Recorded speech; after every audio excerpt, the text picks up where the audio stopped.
जय हिंद साथियों, मैं प्रभास कुमार जी आप सभी का वेलकम करता हूं आपके चैनल जहां मैथ्स मैजिक पे। जहां रखते हैं आपको प्रोसेस लेसन तक पूरा अपडेट देते हैं, ढेर सारी इन्फॉर्मेशन, सरकारी नौकरी, प्राइवेट नौकरी, और साथ में हम आपको हेल्प करते हैं आपके रिटन एग्जाम में भी। चलिए, बहुत ही लंबे समय से जो कह सकते हैं ना कि वेटेड इंतजार था कि दरोगा एसआई का वैकेंसी कब आएगा, Bihar police SI sub inspector का वैकेंसी कब आएगा। आया तो सही, लेकिन सर सीटों की संख्या बहुत कम कर दिया गया। उसके पीछे कारण है डिपार्टमेंटल जो है ना प्रमोशन हो गया। तो एसआई का वैकेंसी आ चुका है। आप में से जितने भी कैंडिडेट्स जो एसआई का फॉर्म भरना चाहते हैं, जो ग्रेजुएट हैं और एक बहुत बड़ा रिस्पॉन्सिबिलिटी लेके बिहार में काम करना चाहते हैं, क्योंकि एक एसआई का जो है ना बहुत बड़ा रिस्पॉन्सिबिलिटी होता है और सब इंस्पेक्टर बनना बहुत लोगों का सपना भी होता है। तो आइए जानते हैं इस वैकेंसी के बारे में डिटेल में। सबसे पहले आपको बताना चाहेंगे कि पुलिस सब इंस्पेक्टर का जो यह वेतनमान 6 है, मतलब 6 वेतनमान है। तो ठीक ही है, बहुत बढ़िया है। टोटल 1275 सीटों पे ये वैकेंसी निकाला गया है, जिसमें महिलाओं का जो आरक्षण है वो तो है ही, ठीक है। ये महिलाओं के लिए बहुत ही, हम कह सकते हैं, बढ़िया है। जो अगर चाहते हैं कि हम एज ए एसआई के रूप में बिहार में काम करें, तो उन तमाम महिलाओं के लिए सबसे बढ़िया अवसर है। सीटों की संख्या कम है, लेकिन आना चाहिए था, और सीट होना चाहिए था, लेकिन जो है वो बहुत है। आपको तो एक सीट लेना है। और ऑनलाइन 5/10/2023 से स्टार्ट हो जाएगा, मतलब, और 5/11/2023 तक चलेगा। और एज देख लीजिएगा, 20 से 37 है, मतलब सामान्य की हम बात कर रहे हैं। और हाइट अगर सामान्य का देखा जाए तो पुरुष के लिए 165 सेंटीमीटर है और महिला के लिए 155 सेंटीमीटर है। तो ये एक बेसिक जानकारी हम आपको दिए। चलिए हम आपको डिटेल में इसके बारे में बताते हैं कि इसका एग्जाम क्या होगा, क्या इसका सिलेबस रहेगा, कैसे आप इसका पीटी निकालिएगा, फिर आपका मेंस होगा, फिर आपका जो है ना क्या रहेगा, आपका पूरा फिजिक के बारे में जो दिया गया है, जो फिजिकल होता है उसके बारे में पूरे डिटेल में आपको हम बताते हैं। इसके लिए हम आपको इसके वेबसाइट से इसके नोटिस पे ले चलते हैं और वहां देखते हैं क्या क्या किन किन बिंदुओं की बात किया है। हम आपको बताना चाहेंगे कि अगर आप बिहार में एसआई बनना चाहते हैं, तो इसके लिए आपको थोड़ा सा स्टडी खुद से करना पड़ेगा। कुछ ऐसे बुक है जो पढ़ना पड़ेगा। सेल्फ स्टडी पे ज्यादा बेहतर जो है ना फोकस करिएगा, तो आप इसको क्रैक कर सकते हैं। कंपटीशन टफ होगा, नो डाउट। बिहार में अभी जो भी एग्जाम होता है उसमें आप देखते ही हैं कि जो कट ऑफ रहता है हमेशा हाई रहता है। तो कंपटीशन टफ है, क्योंकि बड़ा रिस्पॉन्सिबिलिटी का जॉब है। वेतनमान भी देखिए, ग्रेड 6 है, ठीक है, 6 पे है, तो आप समझ सकते हैं 6 लेवल का पे मिलेगा। तो नंबर ऑफ सीट की संख्या कम है, लेकिन ग्रेजुएशन पर है, क्योंकि इसमें सब कुछ चाहिए आपको। पढ़ाई भी चाहिए, फिजिकल भी चाहिए, दोनों चीज चाहिए। जिसका ये दोनों का कॉम्बिनेशन है वही क्रैक कर सकता है। तो ज्यादा समय ना लेंगे और देखते हैं क्या क्या इसके डिटेल में जानते हैं कि कितना जो है ना पीटी में क्या रहेगा, मेंस में क्या रहेगा, फिजिकल में क्या मांग रहा है। ये तो हम सामान्य बता दिए आपको, इतना हाइट चाहिए, लेकिन इसमें और सब चीज होता है। जैसे अति पिछड़ा वर्ग है उनके लिए अलग हाइट होता है। तो पूरा डिटेल में जानते हैं। तो चलते हैं इसके वेबसाइट पे और चेक करते हैं कि क्या क्या चाहिए, पूरा डिटेल में जानते हैं, ताकि आप इस फॉर्म को भरने से पहले पूरा अपडेट रहिए। चलते हैं। चैनल में नए हैं तो चैनल को जरूर सब्सक्राइब कर लीजिएगा, लाइक का बटन जो दबाइएगा, कमेंट करके इससे संबंधित आप कोई भी क्वेश्चन पूछ सकते हैं। चलते हैं, चलिए इसके वेबसाइट पे चलते हैं। तो चलिए देखते हैं क्या है नोटिस में, डिटेल में समझते हैं। बहुत ज़रूरी है समझना। और रिटन एग्ज़ाम में क्या रहेगा, इसके बाद फिजिकल में क्या रहेगा, ये जानना जरूरी है। एज सब कुछ आपको डिटेल में यहाँ से मिल जाएगा। तो आप भी नोटिस डाउनलोड कर सकते हैं और इसको अच्छा से पढ़ के समझ सकते हैं। आइए देखते हैं इसमें क्या है। टोटल सीट हम आपको बता चुके हैं 1275 है, जो कम है, जितना होना था उतना नहीं, लेकिन चलिए something is better than nothing.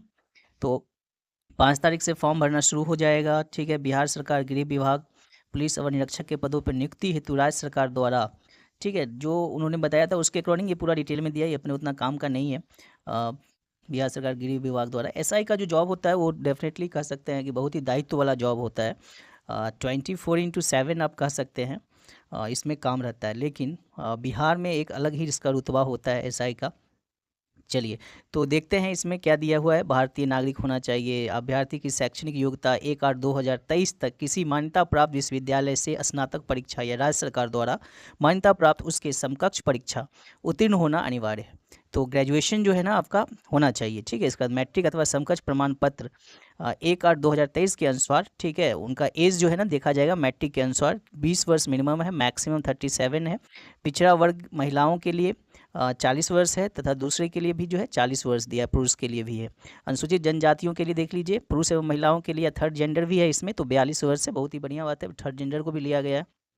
और भूतपूर्व सैनिकों के लिए 3 साल की छूट दिया गया है। और ये सब पूरा का पूरा आपके मैट्रिक के प्रमाण पत्र में जो तिथि रहेगा उसके अकॉर्डिंग लेगा। देखिए अभ्यर्थियों की शारीरिक मापदंड में देखिए ऊंचाई जो दिया है, ऊंचाई, सीना, वजन के लिए कोई अंक दे नहीं होगा, लेकिन उसमें पास होना बहुत ज़रूरी होगा। अगर हम ऊंचाई अनारक्षित सामान्य वर्ग के लिए अगर देखें तो न्यूनतम दिया हुआ है 165 सेंटीमीटर, और अत्यंत पिछड़ा वर्ग के लिए 160 सेंटीमीटर, हम पुरुष की बात कर रहे हैं। और अनुसूचित जाति एवं जनजाति के लिए 160 सेंटीमीटर है। सभी वर्गों के लिए वही है।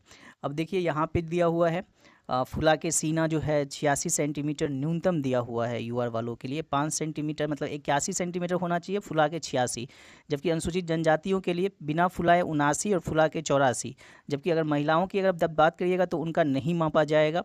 वज़न जो है 48 होना चाहिए। लिखित परीक्षा ये देखिए, आवेदन पत्रों के संग्रह के उपरांत आवेदन पत्रों की समीक्षा की जाएगी एवं इसके बाद आपको लिखित परीक्षा में बैठा जाएगा, जिसका प्रथम चरण होगा 200 अंकों का होगा, 2 घंटा समय दिया जाएगा।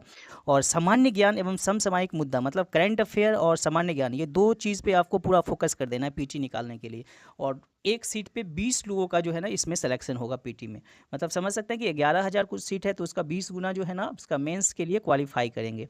द्वितीय चरण मुख्य परीक्षा का होगा, इसमें भी 200 अंक का होगा, 2 घंटे का क्वेश्चन 100 ही रहेगा। लेकिन इसका जो सिलेबस है उस सिलेबस में जो है ना सब सब्जेक्ट दे दिया है, साइंस है, ठीक है, इसके बाद आपको मैथ है, रीजनिंग है, सब कुछ दिया हुआ है। देखिए द्वितीय पत्र के लिए अध्ययन सामान्य विज्ञान, ठीक है, नागरिक शास्त्र, भारतीय इतिहास, भूगोल, गणित, रीजनिंग, ठीक है, ये सब दिया गया है। 100 ही क्वेश्चन होगा, 2 घंटे की अवधि होगा, 200 नंबर रखा जाएगा। गलत उत्तर के लिए आपको 0.2 अंक काटा जाएगा। चलो 0.25 नहीं है, 2 ही है। चलिए इसके बाद इसमें मेंस में जो है ना जो सिलेक्शन होगा, एक सीट पे 6 लोगों का होगा, मतलब एक सीट अगर है तो वहाँ पे 6 होगा, मतलब लगभग 6600-6700 लोगों का यहाँ सिलेक्शन होगा। फिर तृतीय चरण जो होगा वो शारीरिक योग्यता दक्षता परीक्षा होगा, इसमें पास करना अनिवार्य है। मतलब दौड़ जो है वो 1600 मीटर का है, लगभग 1.6 किलोमीटर की दौड़ है, जो कि आपको 6 मिनट 30 सेकंड में निकाल लेना है जनरल वालों के लिए। महिलाओं के लिए मात्र 1 किलोमीटर का है, जो कि 6 मिनट में। ऊंची कूद अगर आप देखिएगा सभी कोटि के पुरुष के लिए न्यूनतम 4 फीट है, और 4 फीट से कम पे आप जो है ना अयोग्य घोषित कर दिया जाएगा। महिला के लिए 3 फीट दिया गया है, ठीक है। लंबी कूद अगर देखिएगा सभी पुरुषों के लिए 12 फीट है और महिलाओं के लिए 9 फीट दिया गया है, ठीक है। इसके बाद गोला फेंक में देखिए 16 पाउंड का गोला आपको 16 फीट फेंकना होगा पुरुष के लिए, और महिला के लिए जो है ना 12 पाउंड का गोला 10 फीट फेंकना होगा। तो 10 फीट से कम फेंकते हैं तो आप अयोग्य घोषित कर दीजिएगा। तो टोटल का टोटल आप यहाँ पे देख लीजिए, ये होना चाहिए। फिर किन्नर के लिए बताया गया है, मतलब ये देखिए तो पूरा पैकेज है। ये पूरा पैकेज का मतलब ये है कि आप पढ़ाई लिखाई में भी बढ़िया हो, फिजिकली भी फिट हो, मतलब फिजिकल भी आपका बढ़िया होना चाहिए, तब जाके आपका सिलेक्शन होता है, तब आपको जो है ना लेवल 6 का पेमेंट मिलता है।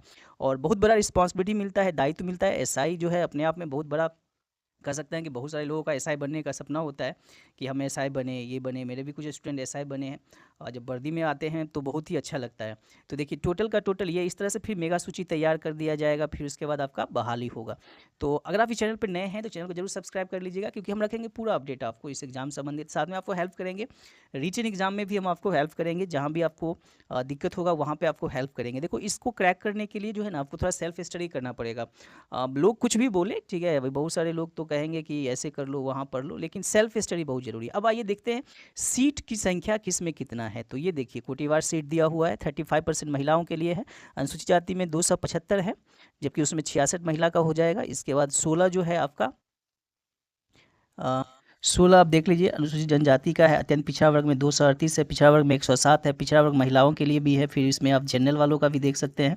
एक बार चलिए फिर से देखते हैं, सीटों की संख्या ज़्यादा इंपॉर्टेंट है कि इसमें कितना सीट है। तो इसमें आप देख लीजिए पिछड़ा वर्ग में 107 है, पिछड़ा वर्ग की महिलाओं का सीट है। तो ये टोटल आप सीट की संख्या देख लीजिएगा, उसके अकॉर्डिंग मतलब लेना तो आपको एक ही सीट, टोटल 1275 सीट है। तो थैंक यू फॉर वॉचिंग धा maths magic, thank you. Channel पर नए हैं तो चैनल को जरूर सब्सक्राइब कर लीजिए, लाइक का बटन जरूर दबाइएगा। Thank you.